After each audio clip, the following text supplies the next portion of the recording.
আসসালামু আলাইকুম। আজকে আমরা দেখাবো আলু টমেটো দিয়ে শিং মাছের পাতলা ঝোল রান্নার রেসিপি। এখানে আমরা শিং মাছ, আলু, টমেটো, পেঁয়াজ এবং কাঁচামরিচ নিয়ে নিয়েছি। এখন আমরা একটি প্যানের মধ্যে তেল দিয়ে দিয়েছি।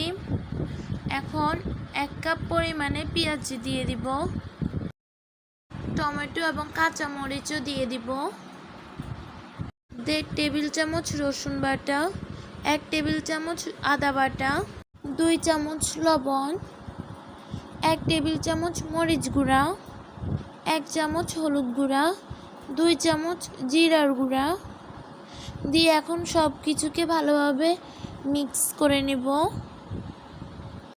এখন মশলাগুলো কষানোর জন্য ঢেকে রেখে দিব। এখন আমাদের মশলাগুলো কষে গিয়েছে।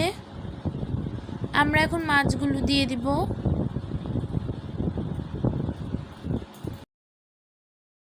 এখন আলুগুলো দিয়ে দিব, দিয়ে ভালোভাবে মিক্স করে নিব আলুগুলোকে মশলার সঙ্গে।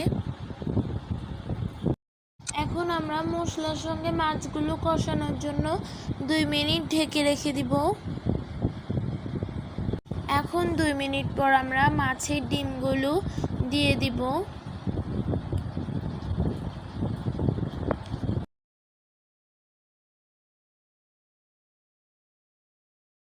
এখন আমরা মাছগুলো কষানোর জন্য পানি দিয়ে দিচ্ছি।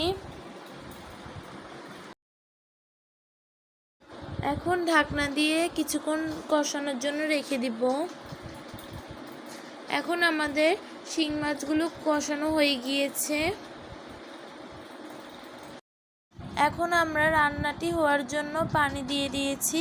এখন আমরা ঢাকনা দিয়ে দিব। আজকে আমরা আলু এবং টমেটো দিয়ে শিং মাছের ঝোল রান্না করছি, তার জন্য আমরা এখন আর কোনো ঝোল কমাবো না। এখন আমরা কিছু ধনিয়া পাতা দিয়ে দিব। আমাদের এখন শিং মাছের ঝোল রান্না হয়ে গিয়েছে। আমাদের দেওয়া টমেটো এবং আলু দিয়ে শিং মাছের ঝোলের ভিডিওটি যদি ভালো লেগে থাকে আমাদের ইউটিউব চ্যানেলে সাবস্ক্রাইব করে দিবেন এবং ফেসবুক পেজে ফলো করে দিবেন। সাথে ইউটিউব এবং ফেসবুক পেজে লাইক, কমেন্ট এবং শেয়ারও করবেন। আসসালামু আলাইকুম।